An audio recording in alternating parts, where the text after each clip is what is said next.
Damn, it's depressing waking up so early to do a morning show after the Phillies get no hit in the World Series. We're breaking down last night's historic no hitter for the Astros against our Phillies. Eagles, Texans, week 9. We're breaking down that game, previewing that game for tonight as well. Trending in the AM starts in 30 seconds.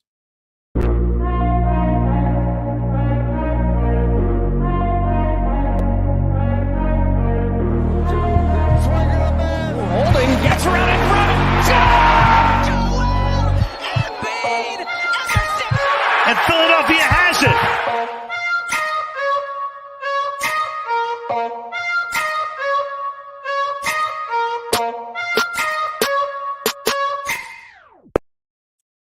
Good morning, everybody. Welcome to Trending in the AM on DSM Media. Live on all social media platforms and on replay. You could be watching this live. You could be watching this on replay later. Facebook, Twitter, Twitch, YouTube. Make sure you do us a favor. Hit that like and share button and a follow button and subscribe button on all the different social media platforms, no matter which one you're watching us on. And do us a favor, even if you're watching on another platform, head over to our YouTube page and hit the subscribe button. We've got an excellent giveaway. We're giving away a Phillies Bryce Harper World Series patch jersey if we get to that 800 subscriber mark before the end of the World Series. So go over there, hit that subscribe button. We're at 677, 123 away. Tell a friend, tell somebody, tell a neighbor, tell your teacher. I don't care. Let's just get the subscriber up so that we can raffle off that great prize. Guys, we got no hit last night. Dude, I wake up every single morning and do this show, and I love it. And I love talking Phillies and Eagles and Sixers and occasionally Flyers and Union with you. But damn, guys, it's tough getting no hit in the World Series. And not just no hit, a combined no hitter where they got to use 3 relievers. Man, I'm at a loss for words for Jay. I don't mind doing these solo shows and rambling on and getting my feelings off my chest. And we're going early today. We started early. So some of my regular viewers might be watching on replay later. I got to get to work early this morning. Man, I'm at a loss for words. Getting no hit in the World Series. I mean, first and foremost, you got to give a round of applause to the Astros pitchers. I mean, I said it yesterday morning. Christian Javier, he ain't no slouch. I said it. I mean, this guy, he doesn't give up base runners. He doesn't give up hits. Said it right from the get-go. It was going to be a super tough game and opportunity last night. What flavor antifreeze is best to wash down that? Dude, I don't know. I was just thinking about some bleach. Just drinking bleach. It cures all, doesn't it? It's tough. I could get into my disappointments with Aaron Nola. I could get into my disappointments with Rob Thomson and when he used Jose Alvarado, and I'm going to. But offensively speaking, there's nothing you can say when a team gets no hit. A team like the Phillies, an offensive juggernaut that has been put on shutdown, lockdown notice multiple times this year. They're an uber aggressive, power hitting, home run hitting team that strikes out a lot. Oh, last night they struck out 14 times. There's only 27 outs people in a baseball game. They struck out more than 50% of the times that they got out last night. I believe they had 3 walks last night. 3 walks. So they had 3 base runners last night. Christian Javier just does not give up guys on base, walks, hits, anything like that. And it showed. He struck out 9 guys. Then you had Abreu, Montero, and Presley come in. They each shut us down. Abreu struck out the freaking side in the 7th inning. 15 pitches. God, you just got to tip your hat to a pitching staff that has seen now for 4 straight games. This Phillies team knows what they are. They came out with a game plan, and they executed. This is not game 2 where we're talking about pitchers cheating with rubbing stuff on baseballs. This was just a straight domination of our offense. And when I get into Nola in a second and the pitching staff and Topper, that's next. It concerns me the way they no-hit us last night, because tonight you got Justin Verlander going in Game 5 against Noah Syndergaard in a bullpen game. And what's concerning to me is the momentum swing. One, we've seen this offense go anemic for 3, 4, 5 game stretches. Well, we're in game 5 of the World Series. There's no time for one of those stretches to happen. And my theory and my thread before the World Series started, as we were leading up to this series for the Phillies, was the Phillies team of destiny against the Astros team of validating legacies. And there's 2 legacies most on the line, in my opinion, outside of Jose Altuve and the cheaters. The 2 legacies on the line are Dusty Baker and tonight's starting pitcher for the Houston Astros, Justin Verlander. Justin Verlander's got the reputation. He's a Hall of Fame first ballot pitcher, one of the best of all time. But he's got that 0-6, 0-7 World Series record. He's got that 6+ ERA in World Series matchups and games he's pitched in. Well, the narrative can change very quickly tonight. If he sends them back to Houston with a 3-2 lead, and the Phillies hitters are on their heels, the Phillies, hitters are questioning themselves. I don't care what Kyle Schwarber said after the game. He was asked about being no hit. He's like, I don't give a shit. On to tomorrow. I know you, as the leader, you have to say that. But there's got to be some doubt in the minds. Bryce Harper after the game in the batting cages. Yeah, I know he's doing his job. He's trying to figure out what was wrong. But you got to have some doubt. And yes, the doubt is creeping into my mind. After last night, there's no reason that you shouldn't have some doubt in this offense. I mean, every plate appearance by the Phillies hitters last night, there was just right from the get-go zapped energy. You could tell.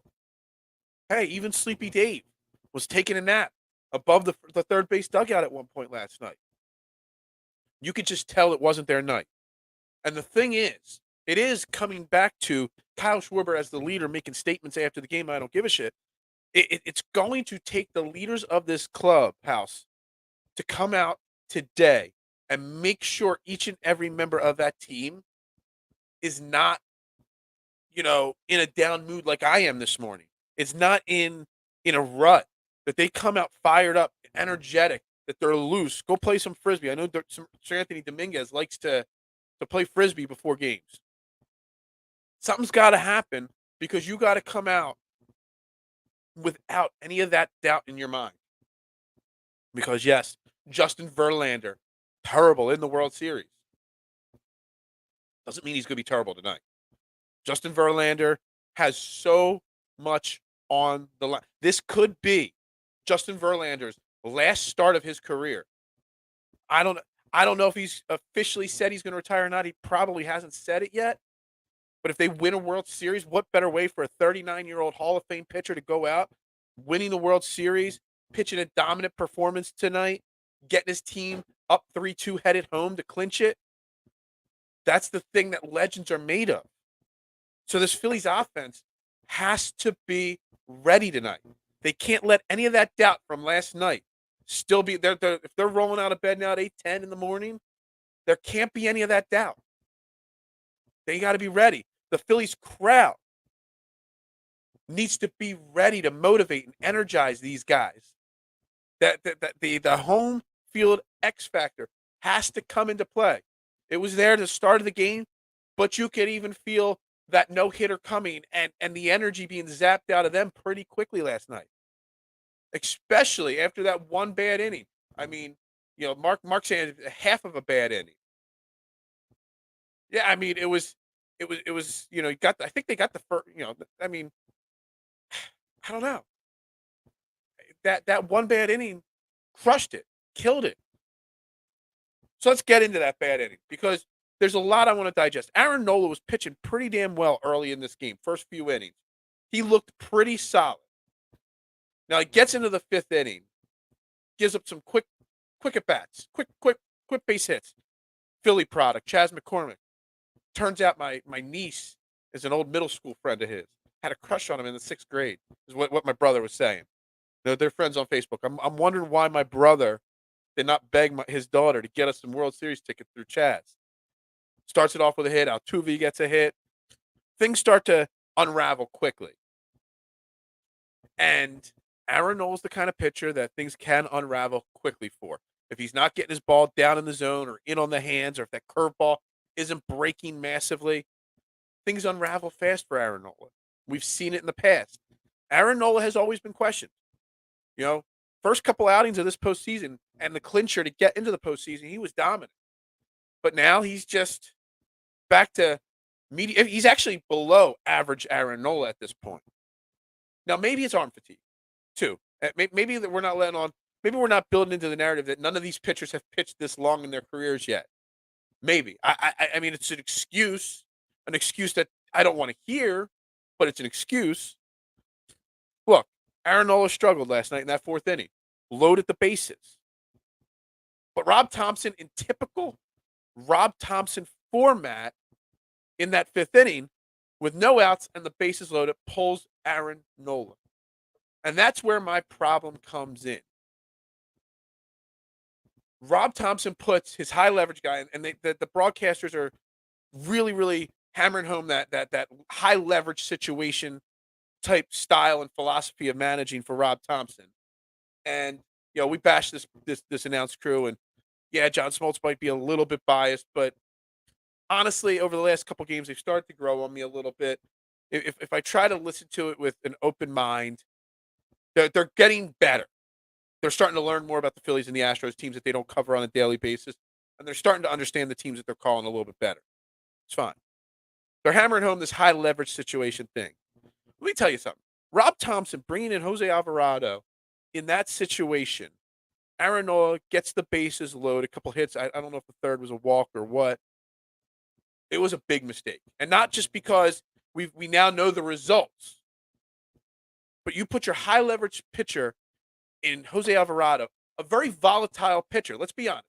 He's a very volatile pitcher, Jose Alvarado. He's a guy that's going to walk guys, throw a wild pitch, strike out 5 in a row, give up deep fly balls.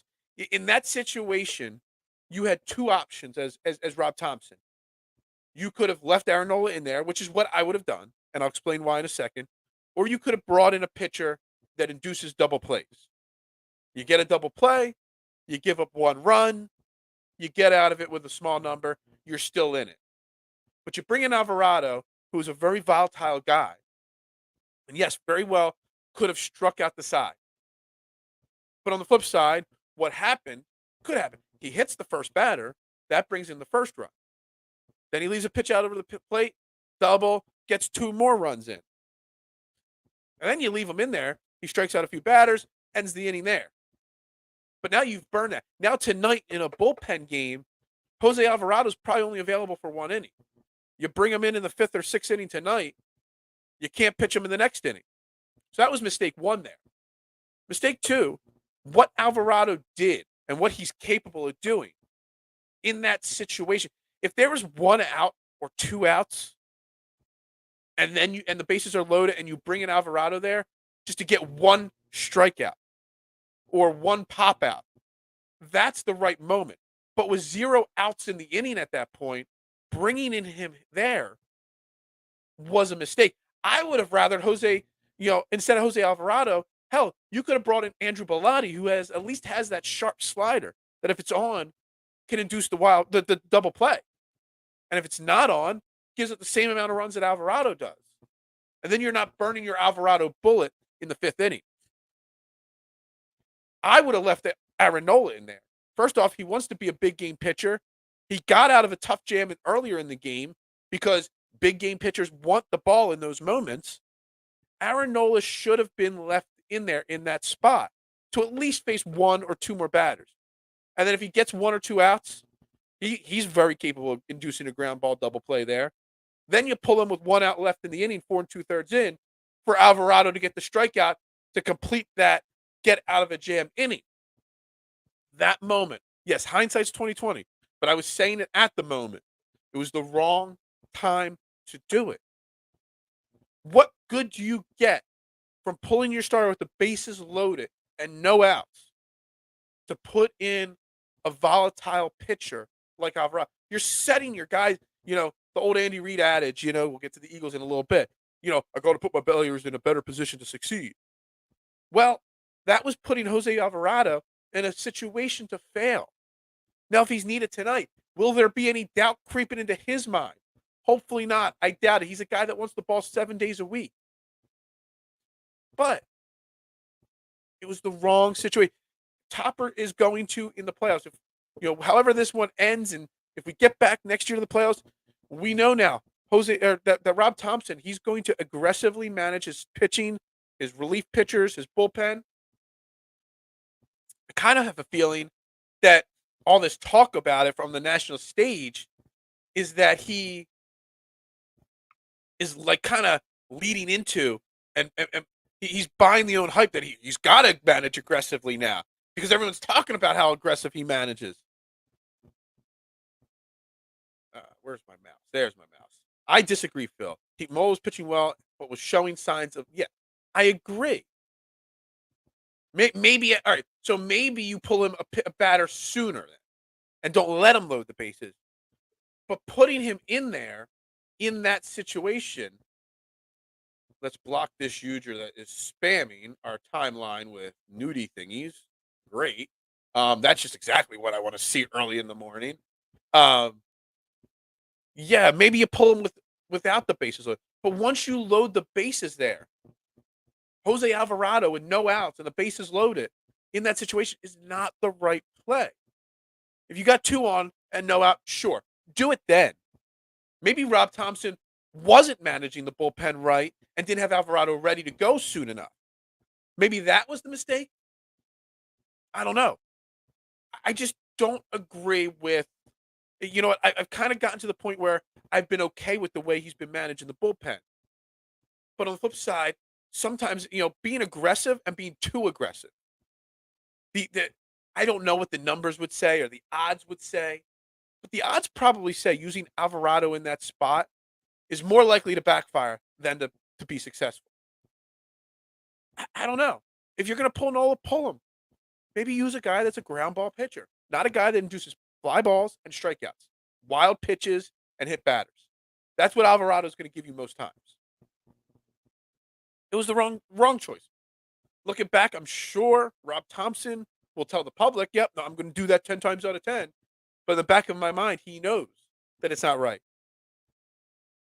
Look, he's going to do it again tonight. He's going to be uber aggressive with the bullpen tonight. We've got Noah Syndergaard on the mound tonight. Now, Noah Syndergaard did pitch twice against this Astros team this year while he was with the Angels.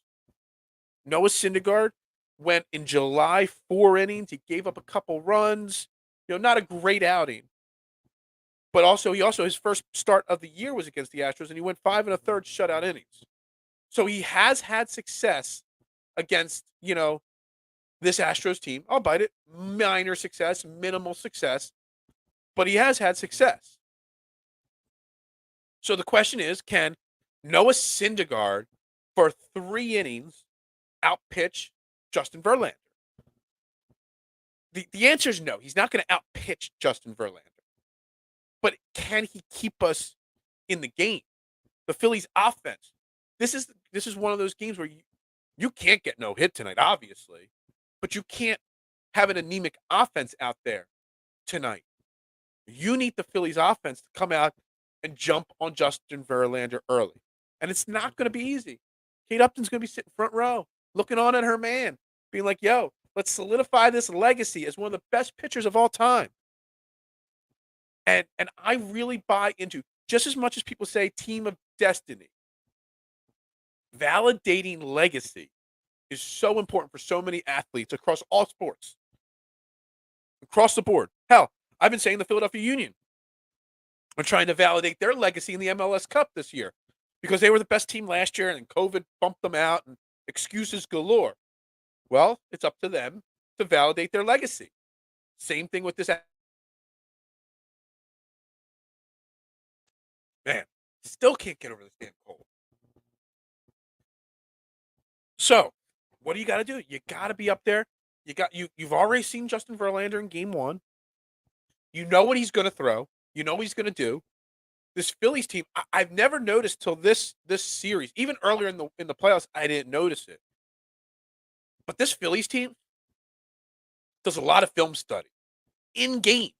If you look into the dugout, they're either playing, you know, you know, Fortnite or something on those tablets, or they're looking at pitchers' film after every at bat in the dugout. Every at bat in between innings, looking. Even if they're not coming up for nine plate appearances, you see them looking at film on their little tablets. Honestly, I didn't even know that was allowed, tablets in the dugout. And it's great to see. There was back in the day in the World Series Phillies teams of the '08 run, they always talked about how big Chase Utley was on a film guy. And he was always at his locker room watching stuff on his laptop and stuff, but not as many of the guys around him did it. You see this team. You see Schwarber, Marsh, Stott, Bohm, Harper. They're all studying that tablet. They're all looking at, what is this guy doing, trying to pick up on something. And I love it. And I think it's really great. Well, they better be spending their time today going back and rewatching Justin Verlander from game one and seeing how they could jump all over him early. Because with this bullpen game, with Noah Syndergaard, you're going to get 3 innings max out of Noah Syndergaard tonight. This Astros offense is feeling themselves. They're starting to get that confidence, that groove back. The guys that have been slumping are starting to make good contact. You know, you're not going to get 4 shutout innings from Noah Syndergaard. Even Alvarez. I mean, the announcers, hit on it last night. His last out last night, it was a deep opposite fly ball, opposite field fly ball, but it was good solid contact.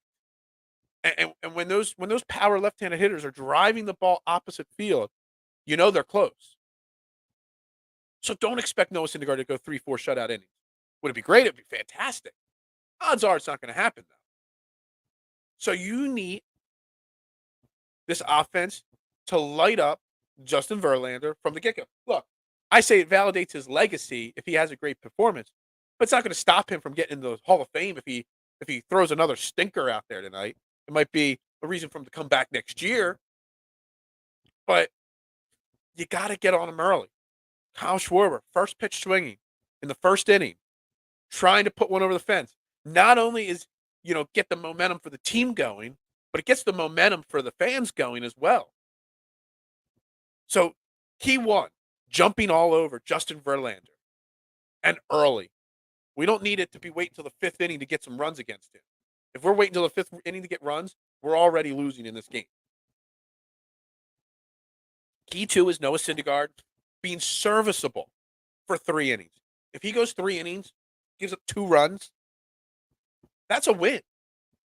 Then key 3 is how Topper manages. You're going to have, if you're in that bullpen, there's a good chance you're getting called tonight. It's emptying all the horses. Hoping Zach Wheeler could go 6 tomorrow or on Saturday, and you got tomorrow off. You're going to get your name called. There's a chance that you're getting your name called. Nobody is sitting back thinking, I got the day off today. Alvarado, Bilotti, all those guys that went yesterday, they're all on call today. So, Topper, how he manages, if you get through 3 innings of Noah Syndergaard, he gives up, just say, 2 runs, and we're down 2-1 or we're up 3-2 at that point, however it may be, how he manages that 4th and 5th inning, who he uses. Alvarado an inning. You might get a 2-inning outing from Dominguez. Bilotti's continuing. I've talked about him all year. He's an underrated pitcher out of our pen. He's one of those. There's so many success stories, late success stories and careers on this Astros team. Well, Bilotti's a good success story. And on that point, the Astros, man, they just keep pumping out pitchers.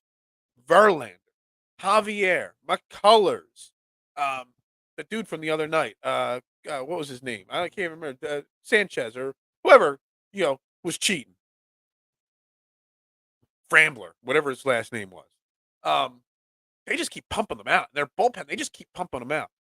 This is what I hope the Phillies are like in 2 or 3 years when they got Painter and McGruffy or McGreary and Abel, all these young guys to match up with Ranger Suarez, who in 3 years might be the ace of the staff. Who knows? They got to start pumping out some of these young guys in this rotation, having some of those good success stories, to match up with a high-priced free agent like Pretzler, who closes out games for the Astros, and Verlander, the stud. You know, I don't want twos constantly like Wheeler and Nola.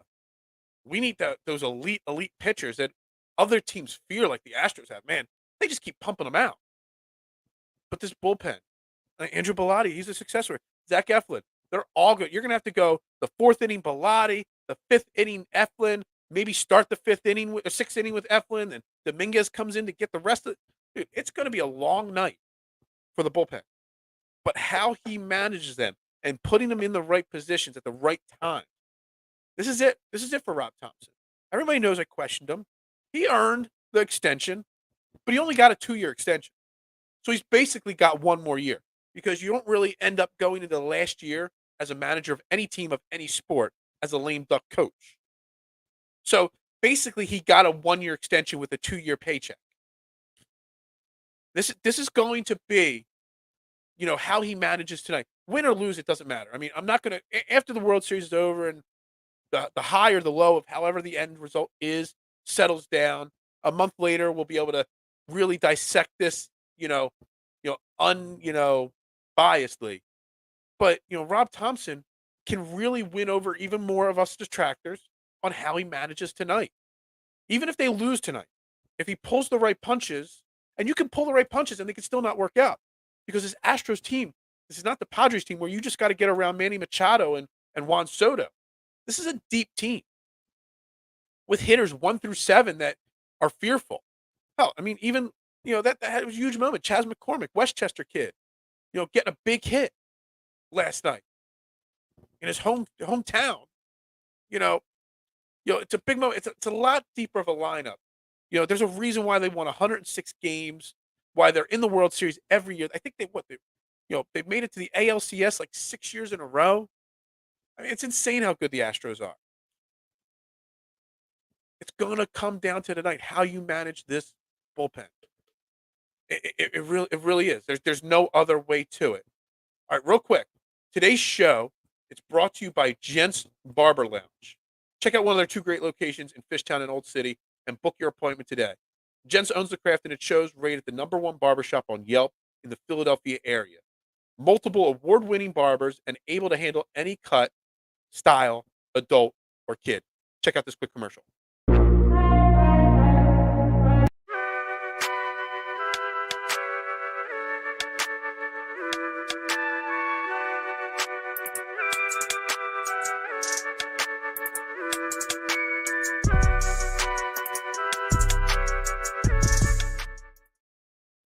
And we're back here trending in the AM on DSM Media. Like I said, live, Facebook, Twitter, Twitch, YouTube. You know the drill. Like, share, retweet, follow on all the social media platforms. And make sure if you're watching this on replay or live, you hit the like and the subscribe button on the DSM Media YouTube page. Great contest, lots of great giveaways. World Series patch jerseys, Eagles tickets, sweet tickets, the whole shebang. So do the Phillies win tonight? Let's wrap up this Phillies talk here, right here. We can get into some Eagles talk. Do the Phillies win tonight? Well, I'm going to predict the Phillies win, but only because they have to win. If they lose tonight, that's it. It's over in 6. You get the 2-1 pivotal win in Game 3, and yes, the odds are that you win the series if you win Game 3 and go up 2-1. And a lot of those teams possibly even lost Game 4 to make it 2-2. Because now they still only have to win 2 more. But the way they lost, the momentum change and shift, and they hit on it. The announcers, again, complimenting the announcers. They hit on it. The momentum change in this series, drastic, because of the way they lost last night. So, they have to win tonight. If they don't win, they lose this series on Saturday night in Game 6. There's just no doubt about that. So, they have to come out. So I'm going to predict that they win because they have to win. We have to have that positive vibe. I know it doesn't sound like I have positive energy going into tonight, but they have to. They have to have that positive energy tonight. We have to have that positive energy tonight. So I'm going to say the Phillies come out tonight. The bats wake back up. They score a bunch of runs. We jump all over Justin Verlander, although I'm still questioning whether that happens or not. But I'm going to go 7-5 5 because we're going to give up some runs too tonight. Noah's going to give up some runs. The bullpen's going to give up some runs. 7-5. Phillies win. We'll see what happens. We'll see what happens. All right, so let's transition here to our other team playing tonight. And first and foremost, I know the negative energy is feeling after last night. But if you're watching the Eagles game, if you're watching the Sixers over the Phillies last night or the Flyers the night before over the Phillies, what the hell is wrong with you? Do you not have a pulse? I mean, the Phillies are in the World Series. Win or lose, they're in the World damn Series. So the question is, who will be watching the Eagles over the Phillies tonight? If you're not a reporter that has to cover the Eagles, you better be watching the Phillies. I'm not even going to have the dual screen. I'll have the return button set to flip during commercials over the Eagles game, but I'm watching the Phillies game. But they do play. The 7-0 Eagles play the Houston Texans. What are the Houston Texans? Like 1-5-1. They're 13.5-point favorites on Thursday Night Football on the road, the Eagles. This game is on paper supposed to be a game we shouldn't have to watch while we're watching the Phillies game. This game on paper is a game that the Eagles should come out just like last week against the Pittsburgh Steelers and just smoke the Texans. They should win this game 38-10, 38-13. They should just come out and just dominate. But there's two key things tonight that I'm kind of doubting that they win by 20 plus points. First and foremost, we all know it. We've all seen it. Home teams on Thursday Night Football have a drastic advantage. I don't know the exact number, but I know the home team wins a lot more than they lose. Short week turnaround, traveling on the road. It's tough for an NFL player to play on Sunday and get their bodies healed up and ready to go. I don't like the Thursday night games. I just don't. My bold thing would be move them to Friday night. Friday night football. I know that's high school football and stuff like that, but Friday night under the lights, one game a week. Hell, make it a Saturday night game. I don't care. Friday night TGI for F. Thank goodness it's Friday. That whole ABC. People watch TV on Friday nights. I think it would be better. You'd have better crowds. You'd have better TV ratings than Thursday night. Nobody's got to work the next day. Thursday night games are just too quick of a turnaround for the NFL athlete for what they put their bodies through. And that goes into why it's so hard to win on the road. At least if you're the home team, you're kind of like rested up. You're ready to go. You're in your own bed. Your routine of home is a lot easier than the routine on the road. So that's issue one on why a 20-point win tonight might be questionable. Factor number two on tonight's game and why they may win. It's the leaders of this team. It's the Jalen Hurts and the Nick Sirianni. This has got letdown written all over it. And not the typical letdown where you won a big game last week and you've got a big division rival next week or something like that. I'm talking letdown. Look, they're 7-0. They're the best team in football. In my mind, the best team in football. No doubt in my mind. They're that damn good. But yet, the Phillies are in the World Series. Nobody's paying attention.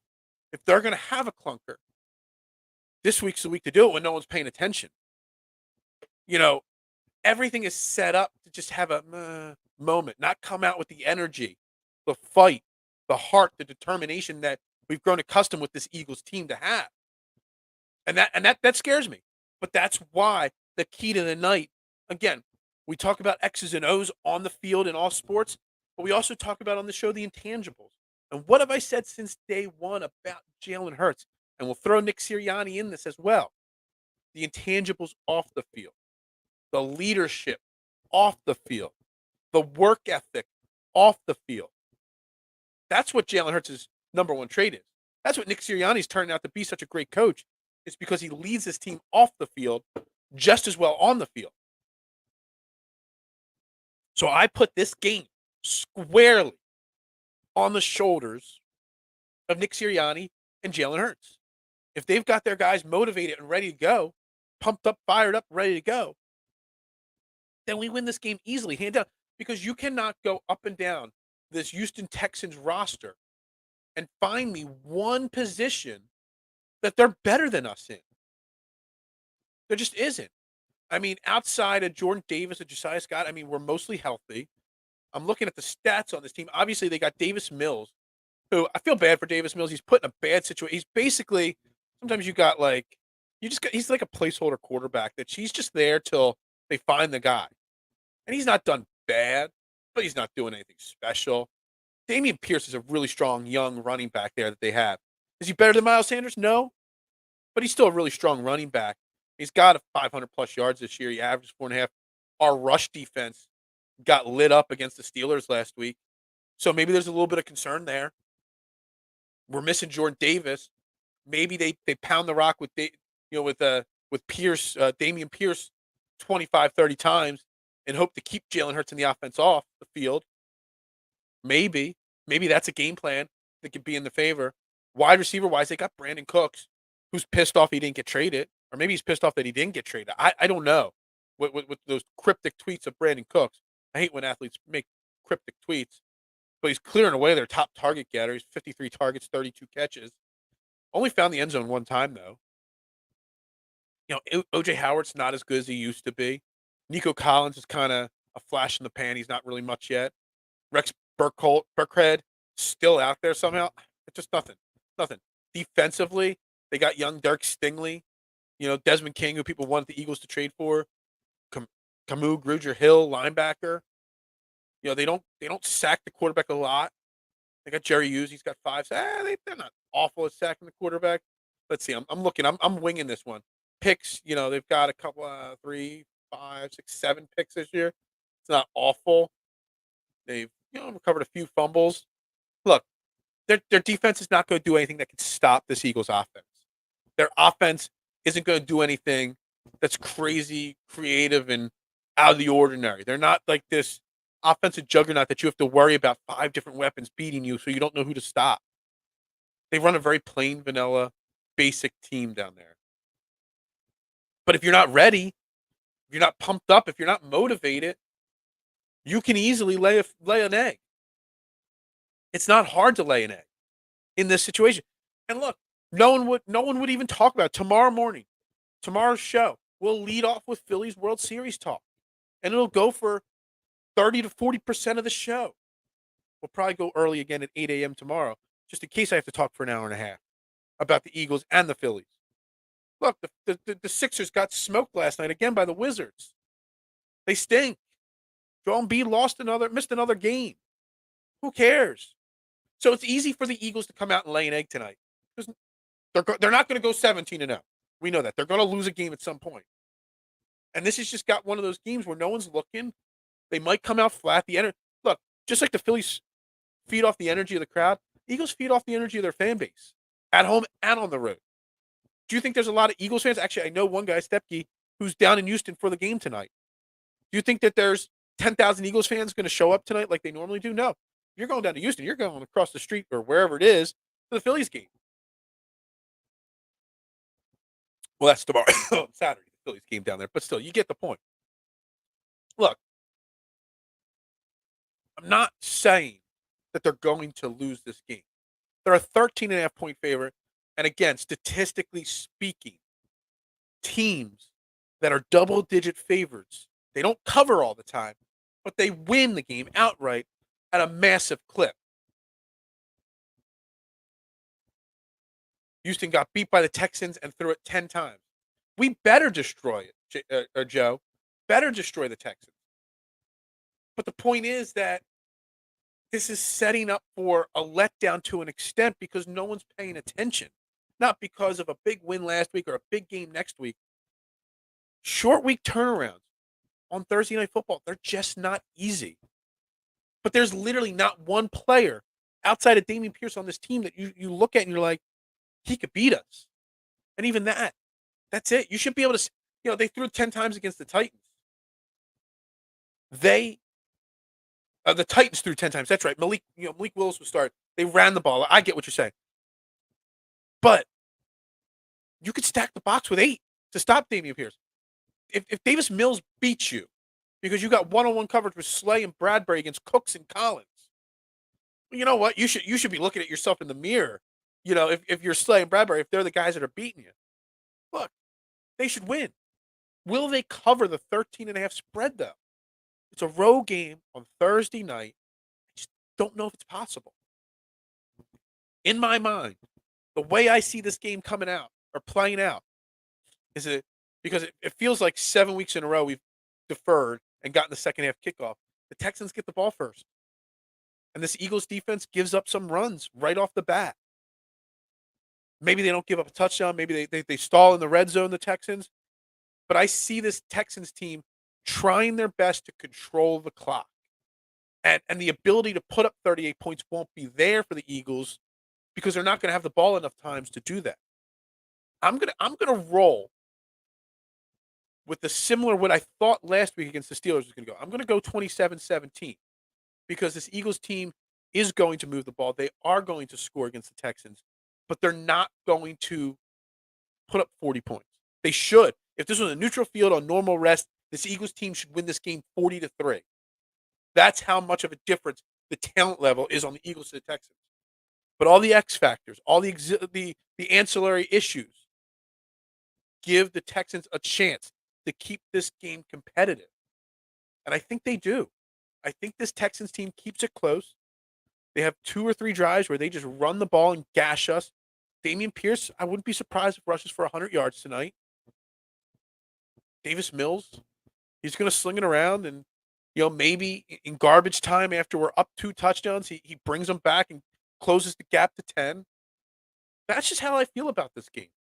If I'm betting this game tonight, which I will, and later tonight on Twitter, I will release my parlays and my picks and my bets and all that stuff for Thursday Night Football. Make sure you follow @BeardedKnowledge on Twitter for all my bets. I've been on a heater. Let's hope it doesn't stop. I overextended myself on the World Series the last 2 nights and kind of bit me in the ass, but still on a heater overall.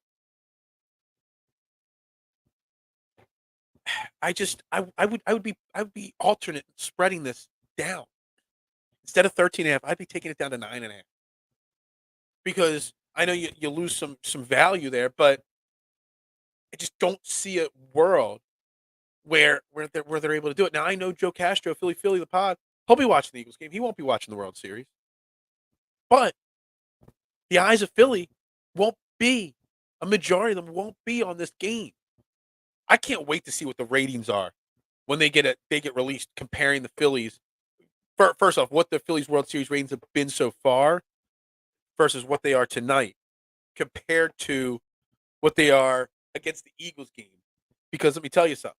And again, if you don't know, if you're local in the Philadelphia area and you don't have Amazon Prime like me, you can watch the Phillies game tonight or the Eagles game tonight. It will be on PHL 17 locally.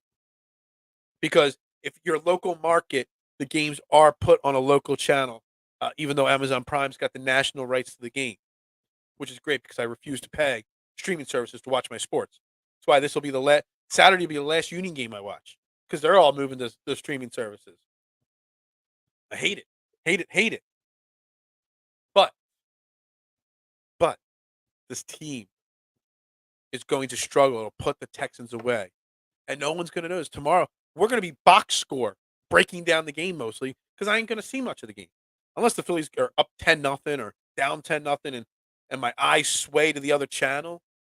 But for the most part, the odds are my eyes will be on the Phillies game. So I won't even know how this plays out. I'll have to read, Chris Franklin's recap of the game or one of the other beat reporter recaps of the game. That's just what I'm going to have to do. I'm going to have to see what Joe Castro says to know. But I'm going to go 27-17. Dameon Pierce rushes for 100 yards, but Miles Sanders as well rushes for 100 yards. We win this game 27-17. We get to 8-0. We get the mini bye to head into next week. Heal up, rest up. Hopefully Jordan Davis is back. He's on IR. Means he's going to miss a minimum of 4 games. High ankle sprains are tough to come back from, especially for 395,000-pound men that are 18 feet tall. It's got to be tough. So hopefully he's back by week 15 maybe. Give him a few weeks to get ready for the playoffs because, yes, we're already talking playoffs in week 9 here. Real quick, I do want to put this up here because I love this. The thing about power rankings is that power rankings are just one simple thing. Opinion. That's all they are. They're just opinions. This was my power rankings this week. And for some reason, when I post these every week, and shout out to my man KC at Flex Snapbacks on Twitter. Guy does these power ranking graphics for me every single week. Does a lot of the graphics for DSM Media. He does a great job with this stuff. I try. I can't make them as fancy and cool, and I don't have the patience to do them as well as he does. But this week, for some reason, and I don't know what it is, but everybody got set off this week because of my power rankings. Everybody got really pissed off. I still have the Eagles. I've had the Eagles at number 1 since week 3 or 4. Bills, Vikings. People are so pissed that I got the Vikings at number 3 over the Chiefs. Chiefs got 2 losses. Vikings have 1. The Vikings are a team that we beat them handily, but they look decent. They're better than people give credit for. The Chiefs, I think 1, 2, 3, 4. You could move any of them around. Yeah, I'm going to put the Eagles number 1. They're 7-0. Yeah, they're my team. Cowboys, Ravens. Nobody got upset about that. The Giants. People got upset that I put the Titans. Titans are 5-2. Why have we given no respect to the Tennessee Titans this year? I don't even know why I didn't, or 6-2. I didn't even have them in my power rankings last week. I don't even know why.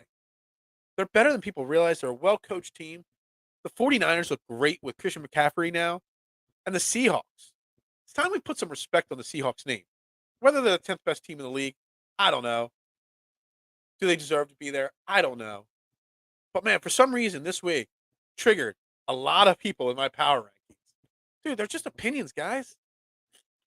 There's nothing to it. It's just for fun.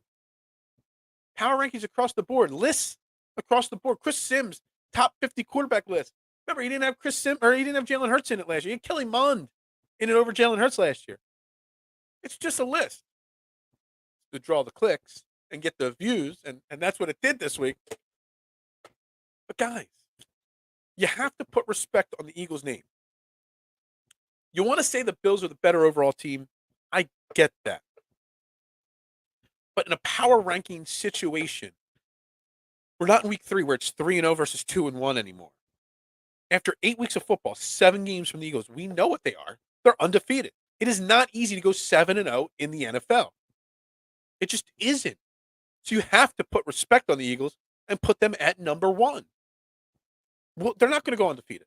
And when they lose that first game, if the Bills still have 1 loss, depending on when and how that loss happens for the Eagles, yeah, I might bump them down to 2 and put the Bills back to number 1. But you got to put respect. Going 7-0, I don't care what your opponent's records are, strength of schedule is, anything like that. Going 7-0 is not easy to do in the NFL, especially with how average the NFL is this year. All right, I got to get to work here. I got lots of catering to do. Again, another day at Fox's Pizza, Kennett Square. Come say hi. I'll be there all day. Again, right up to first pitch of the Phillies World Series game.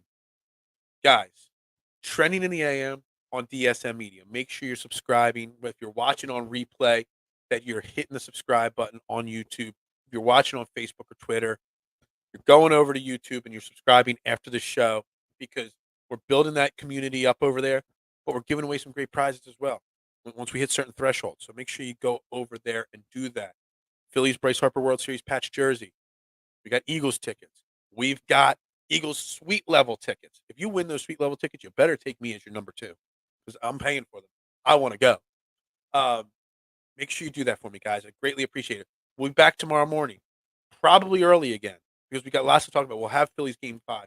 We'll have to recap this Eagles game. We got lots to talk about there tomorrow. So we'll be right back. So you know what you do? You turn the notifications on. So your phone beeps. Oh, Trending the AM's live on DSM Media right now. You know to come click and come on. Guys, let's get a win tonight. Fans, the 46,000 of you going down to the ballpark. We got to be loud. We got to be fierce. We got to let them know that we're not going to walk away quietly. This will be the last baseball game you get to go to till April or March, whenever the season starts. Got to show out tonight. Don't leave 1 ounce of energy. Put it all out there. And the players, let's reward the fans for showing up and filling that ballpark. Spend their hard-earned money. Let's come out, jump on Justin Verlander, get the win, go back to Houston up 3-2. Eagles, take care of business. TCB. That's all you got to do. You take care of business. Do your job. You're going up against a much lesser opponent. A team that might not win a game the rest of the year. They're 1-5-1. They might not win again. That's how bad the Houston Texans are. Just take care of business. I don't care if it's pretty or ugly. Just take care of it. Get that 8th win. Get to your mini bye, and let's go. And let's get ready for Monday Night Football next week. That's it. That's all I got today. Trending in the AM right here on DSM Media. Now my mouse is, I got to get a new batteries in my mouse here. It's not working anymore. We're going to log off. We're going to call it a day on here. Now I got to go to work. Everybody have a great Thursday. Go Birds. Let's ring that bell tonight. And, I'll see you tomorrow morning, 8:30, 8:15, whatever it is. Subscribe. And Philadelphia has it.